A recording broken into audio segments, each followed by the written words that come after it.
My name is Renata, and I was 32 years old the night my mother turned 70, without me in the room. Not because I forgot. Not because I had somewhere else to be. Because my sisters had organized the party, built the guest list, ordered the cake, reserved the private dining room at a restaurant my mother had loved for 20 years, and somewhere in all of that planning, my name had simply not appeared. When I called my sister Diane to ask about it, she said, "We just thought it would be simpler with fewer people, Renata.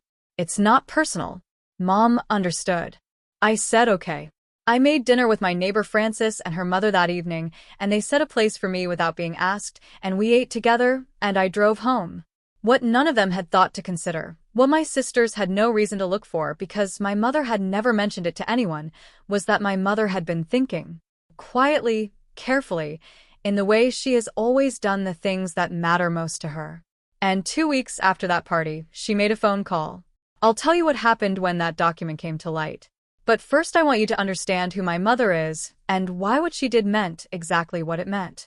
Welcome back to Chaniel, where quiet people make the permanent moves while everyone else is making noise. If that lands somewhere true for you today, drop a comment and subscribe. I'm here every week. There is a version of being left out that everyone understands, the dramatic kind, where someone looks you in the eye and tells you that you are not wanted. That version is painful, but it is at least legible. You know what you're dealing with. You can name it and respond to it and eventually move through it. The version I grew up with was quieter than that. It operated through omission, through the planning that happened in rooms you weren't in, the conversations that concluded before you were consulted, the decisions that arrived already made, wrapped in the language of practicality and convenience, and always the suggestion that you were the kind of person who would understand. My name is Renata Souza. I am a 32-year-old medical interpreter, based in Providence, Rhode Island.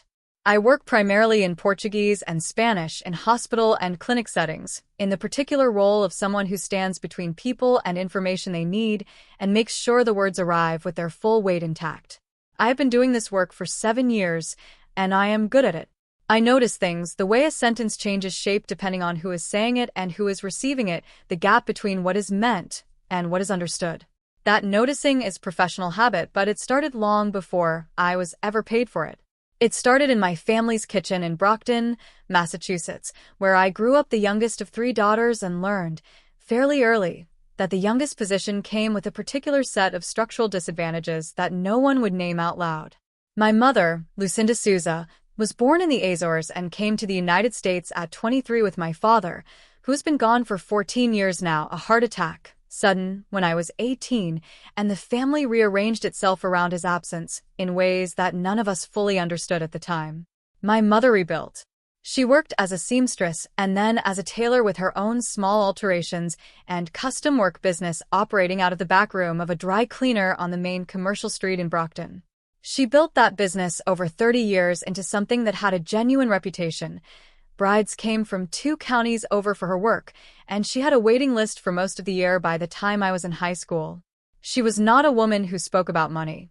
She was a woman who kept a spiral-bound notebook with columns of figures and handwriting so precise it looked typeset, and who paid every bill on the day it arrived, and who had, over those 30 years of careful work, accumulated a quiet financial stability that none of her daughters fully appreciated because she had never made a performance of it. What we saw was the house on Winthrop Street, a 3-bedroom colonial she and my father had bought in 1991 and that she had maintained with the same methodical care she brought to everything. A kitchen garden in the back. A front porch with a metal glider she had repainted every 3 years for 3 decades. Curtains she had sewn herself for every window. It was a house that showed you in every room that someone had been paying sustained, loving attention to it. My sisters, Diane, 40, and Paula, 37, had both stayed in Brockton or nearby. Diane was a dental office manager, married with 2 kids in middle school, living 12 minutes from our mother's house. Paula had moved to Attleboro, 40 minutes away, and worked in residential real estate. Both of them had children. Both of them had established, rooted adult lives within easy driving distance of Winthrop Street, and both of them had, over the years since my father died, positioned themselves as my mother's primary support structure in the way that children who remain geographically close inevitably do. I was in Providence, an hour's drive, which is nothing on a map and everything in the daily texture of family life. I had moved there for hospital position 8 years ago and stayed because the work was good and the city suited me and because, if I am honest, the distance had given me something I needed, room to become a person whose shape wasn't determined entirely by where she fell in the family's interior order. I visited Brockton every few weeks. I called my mother every Sunday, and sometimes midweek when the week had been hard for either of us. I helped with her taxes every year and had handled the paperwork around her business license renewal for the past 4 years because the forms had moved online and she didn't trust her own navigation of the system. I brought her things from the Portuguese bakery on Wickenden Street when I came, pastéis de nata, a loaf of broa, whatever was good that week. She always pretended she hadn't been waiting for them and then ate too immediately.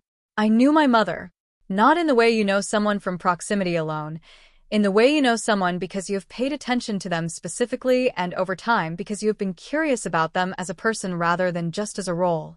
What I also knew, because I had been paying this kind of attention for years, was that the dynamic between my sisters and me had been consolidating for some time into something that no longer felt like ordinary sibling distance. It had a shape to it, a consistency. The shape had always been there, in smaller ways. I had been left off the group text about my father's headstone inscription, a conversation that had apparently happened over 3 days while I was working a difficult week of back-to-back hospital shifts, and by the time I was told about it, the decision was made. I had not been included in the conversation about whether to sell the family car after my father died, which was also decided before I was informed. These were, individually, explainable.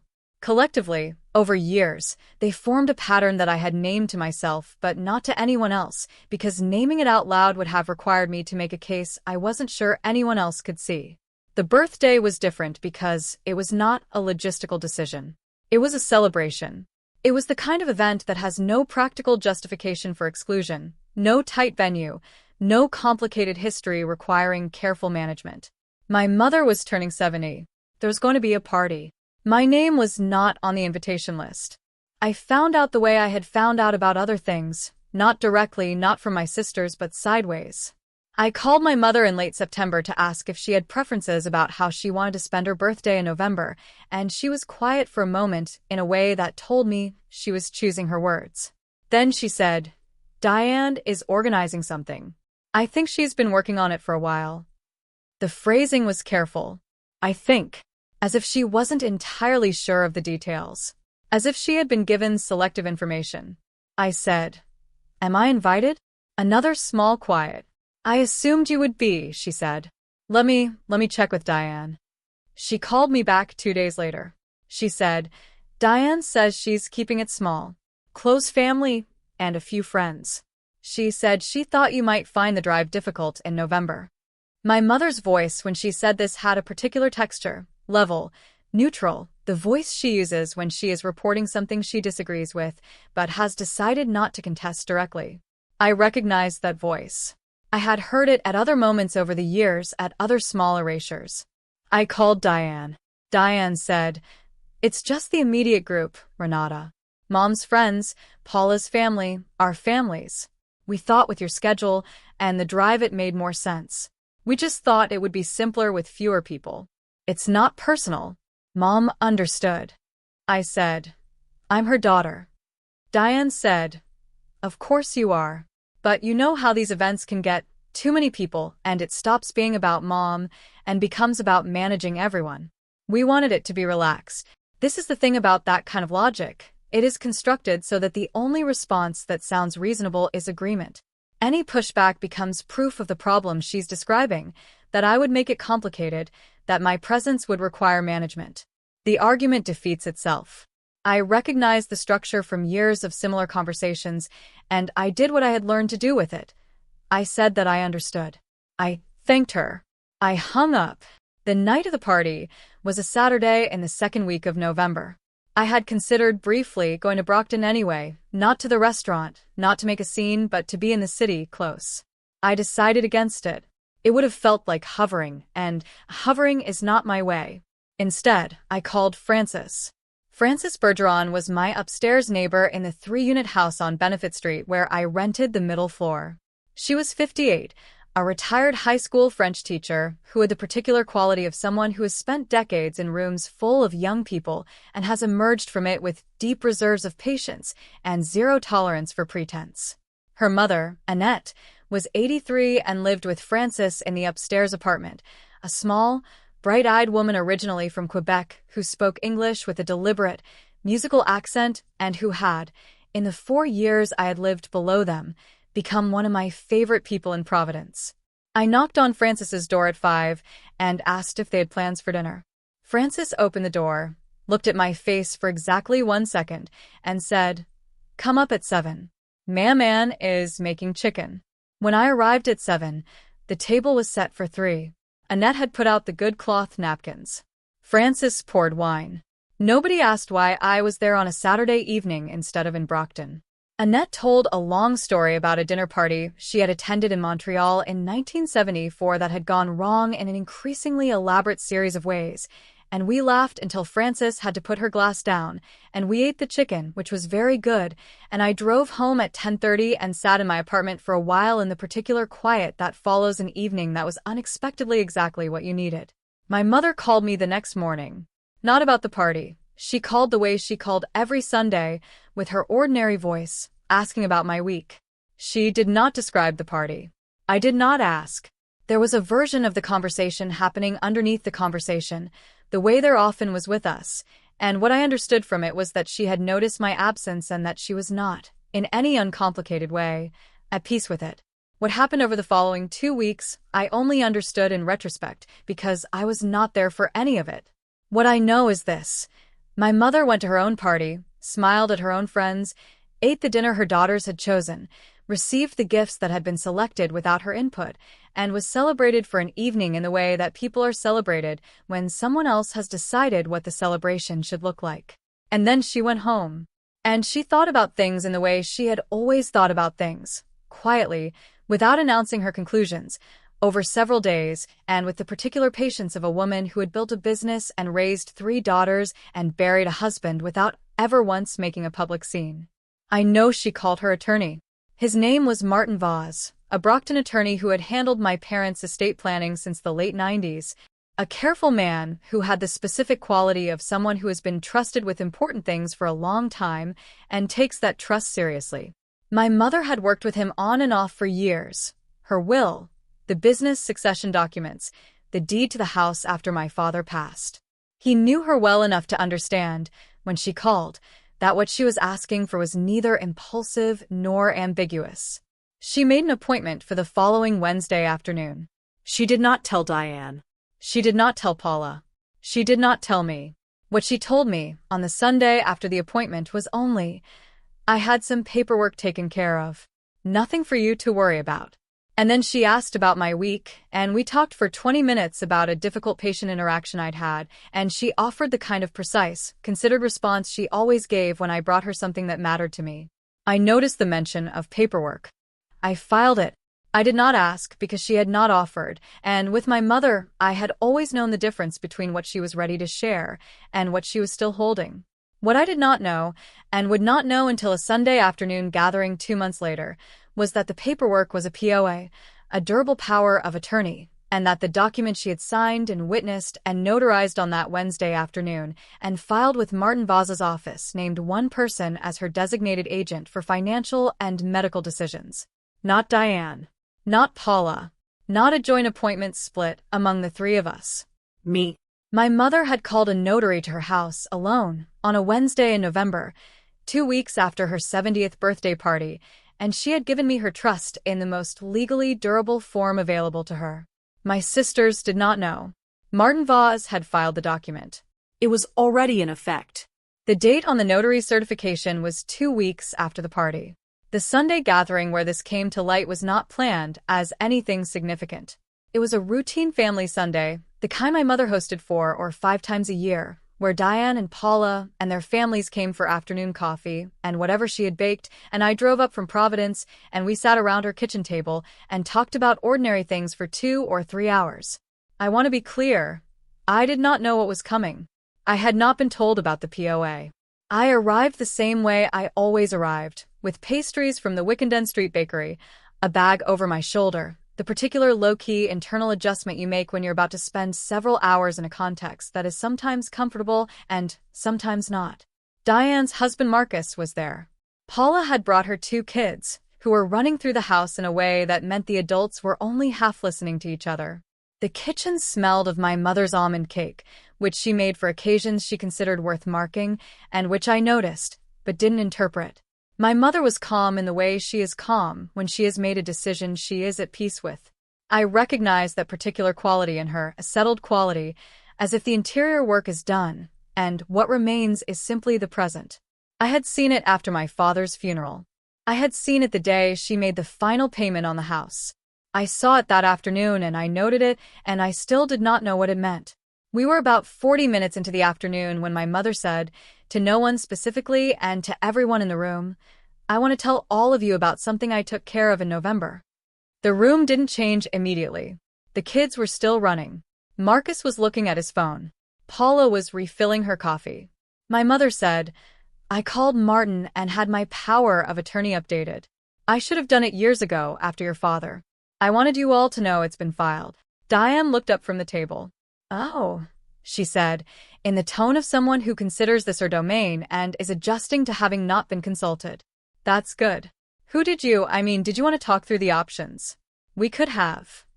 My mother said, in her complete, unhurried voice. I named Renata. The room did something that I can only describe as a collective intake that never quite completed itself into a breath. Diane's hand, which had been reaching for her coffee cup, stopped. Not dramatically, it simply stopped, partway to the cup, and stayed there for a moment that was longer than it should have been. Paula set her mug down. The sound of it on the table was very precise in the sudden quiet. Marcus looked up from his phone and then, reading the room with the instinct of a man who has been married to Diane for 15 years, looked back down. My mother was looking at me. Her expression was composed and direct, the expression she wears when she has said exactly what she means and is simply waiting for the room to catch up. I looked back at her. Something in my chest went very still. Not surprise, exactly. It was more like the feeling of a thing you have half understood for a long time arriving in its full, legible form. The pieces I'd been carrying separately, the paperwork comment, the Sunday call after the party, the quality of her voice in the weeks since, assembled themselves in an instant into something I could read completely.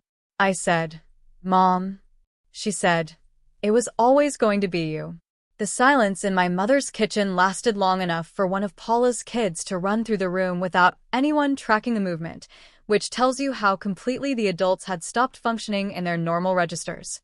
Diane recovered first, which is consistent with who she is. She is a person who processes quickly and moves to action. She said, "I don't understand. You didn't mention you were thinking about this." My mother said, "I wasn't aware I needed to mention it first." She said it without sharpness. Factual. The same tone she uses when she is correcting a misunderstanding about something straightforward. Diane said, "But Renata is in Providence. She's an hour away. If something happened, if you needed something." "She knows my doctors," my mother said. "She has for years. She's helped me with my paperwork since your father died. She knows what I want, and she has always done what I ask." Paula said quietly, "We live close." My mother looked at her. "I know you do," she said. "I'm grateful for it. This is a different thing." She reached into the pocket of her cardigan. She had clearly had this ready, had thought about the staging of this moment, and placed a single folded page on the table. It was a copy of the document Martin Vaz had filed. The notary certification was visible at the bottom. The date, 2 weeks after the party. Diane looked at the page. Paula looked at the page. I did not reach for it. It was not mine to reach for in that moment. It was my mother's document, and she was the one presenting it. My mother said, "Martin has the original. It's filed. I wanted you to see it from me, not from him." Diane picked up the page. She read it, not quickly, the way you read something when you're looking for a flaw in it. Her jaw had a slight set to it that I recognized from 100 childhood moments, the particular tension she carries when something has not gone the way she arranged it. Paula was looking at the table. Her hands, wrapped around her mug, had gone still. My mother said, I love all three of you. This isn't about who I love more. It's about who I trust to do this specific thing, and to do it the way I need it done. She looked at me again. I should have told you in advance. I'm sorry I didn't. I wanted you to hear it the same time they did. I said, okay. One word. It was the only one I had that was accurate. What happened in the hour after my mother made her announcement was a masterclass in the different ways people absorb information that disrupts their assumptions. Diane asked 3 clarifying questions about the legal scope of the document, all reasonable, all professional, all also functioning as a way of continuing to engage with the situation rather than simply receiving it. My mother answered each one clearly. Martin Vaz had explained everything. She had read the document twice before signing. She understood what she had done. Paula said almost nothing for the first 40 minutes, which was unusual enough that Marcus eventually put his phone fully in his pocket and paid attention. When Paula did speak, she said, I just want to understand what we did wrong. My mother looked at her for a moment. Then she said, You didn't do anything wrong, Paula. You planned a party. You did it the way you do things. I'm not angry. But you, Paula stopped. Started again. The party. Is this about the party? The party helped me get clear on something I had been putting off for too long, my mother said. That's different from being the reason. I watched Diane hear this. Her face did a small, private thing, a tightening around the eyes, and then a letting go, the way a held breath finally releases. She was a smart woman, my sister. Smart enough to hear the distinction my mother had just made and to understand that she was being given something in it, not exoneration but honesty. The party had clarified rather than caused. The clarity had been building for longer. Diane called me the following week. A Wednesday evening, which was not her usual pattern. She said, I want to ask you something and I need you to answer honestly. I said, I would try. She said, Have we been excluding you? I was quiet for a moment. Not because I didn't have an answer, because I was choosing how much of the answer to give and in what form. Then I said, Yes. Not always on purpose, I think, but the pattern is real. Diane was quiet. I could hear her breathing. Then, the birthday was my decision. I told Paula it was about keeping it manageable, but that was partly true and partly not true. I didn't want to manage the dynamic. I took the easier path. I said, I know. That wasn't right, she said. I said, No, it wasn't.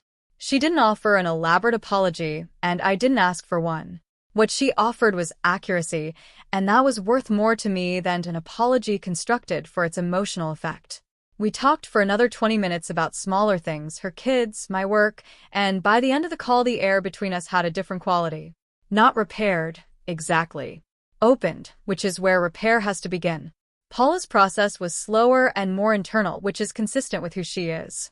She didn't call me that week or the week after. What she did do was show up at my mother's house on a Saturday morning in December, without telling anyone, and spend 3 hours helping my mother reorganize the back room of her sewing space, which had needed attention for 2 years. My mother told me about it on the Sunday call, not as a report but as an observation, the kind she makes when she's noticed something that she thinks I should know about. Paula was here, she said. We didn't talk about the document. We just worked. I said, That sounds like Paula. It does, my mother said. And there was something in her voice that was not quite warmth but was adjacent to it. The sound of a woman who knows her daughters well enough to understand that the ones who can't say things directly will sometimes say them through actions, and that this is not a lesser language. In February, I drove to Brockton for a Sunday that was not a family event, just my mother and me. I brought pastries. She had made soup.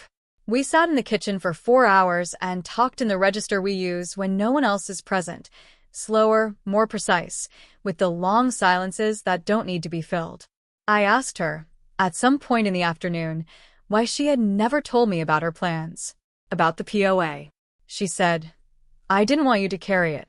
You would have thought about it, worried about what it meant, tried to figure out if you should say something to your sisters before I did. You would have made it considerate. She paused. I wanted you to just receive it. I thought about that for a long time. Also, she said, in the slightly drier tone she uses for things she considers self-evident, I knew you would be there. I didn't need to warn you. You're always there. She said it the way you'd say something about the weather, a simple description of a known condition. Not a compliment. A fact. I drove back to Providence in the early evening with the heater on and the radio low and the flat gray February highway unreeling in front of me. I thought about what it means to be the person who is always there, not always present in the room, not always invited, not always visible, but always there in the way that actually matters, in the ongoing texture of attention and care, and showing up for the work nobody is watching. My mother had known. She had known for years. She had waited for the moment when the document could say it in the language that couldn't be argued with. I stopped for gas on the way home and stood outside in the cold for a moment, just to feel the air. Then I got back in the car and drove the rest of the way to Providence. I made tea when I got home. I knocked on Frances's door, and she let me in, and Annette was watching something on television, and I sat down on the couch next to her, and she handed me a cookie from the plate on the side table without looking away from the screen, and I ate it and didn't say anything, and it was, in its own quiet way, entirely sufficient. The spring brought a gradual, unannounced thaw in the family's interior weather, the kind that doesn't announce itself as a thaw but simply arrives one day as ordinary warmth. Diane included me in a group text about my mother's spring doctor's appointment, asking if I wanted to come. I said yes. We all went. We sat in the waiting room and Diane bought coffee from the machine down the hall and handed me one without asking how I took it because she already knew, and that small thing, the knowing, the acting on it without ceremony was its own kind of statement. Paula sent me a photo in April. The back room of my mother's sewing space, reorganized, with a new shelving unit installed. No caption. Just the photo. I sent back a single thumbs up because Paula's language was actions and I could meet her there. My mother remained my mother, contained, precise, warmer than she appeared to anyone who didn't know how to read her specific frequencies. She did not reference the POA again after that Sunday in her kitchen. She didn't need to. The document was filed. The notary had confirmed the date. The rest was just living forward. My mother did not make a speech. She did not explain herself to anyone's satisfaction before the fact or demand recognition after it. She assessed her situation with clear eyes, made a decision based on what she actually knew rather than what was most convenient to believe, and she executed it with a notary and a filing stamp and the kind of patience that can only come from a life spent doing things properly the first time. There is a kind of trust that doesn't advertise itself. It doesn't send group texts or organize parties or manage the optics of its own generosity. It accumulates in small, consistent, unspectacular acts. The taxes filed, the paperwork organized, the Sunday calls made and received, the drive made in February when no one asked you to. My mother had been watching that accumulation for years. She knew exactly what it added up to. She simply waited until she had the right instrument to say so. Some people spend years trying to be seen by the people who are supposed to see them. Sometimes the person who sees you most clearly is the one who has been watching the whole time without saying so, and when they finally speak, they do it with a notary present. That's my story. A party I wasn't invited to, a document filed on a Wednesday afternoon, and a mother who had been keeping the score that mattered. Has someone in your life ever shown their trust in you through a quiet action rather than words, something you only understood the full weight of later? Tell me what it was. Drop your answer in the comments. Drop a comment, hit subscribe, and I'll see you in the next one.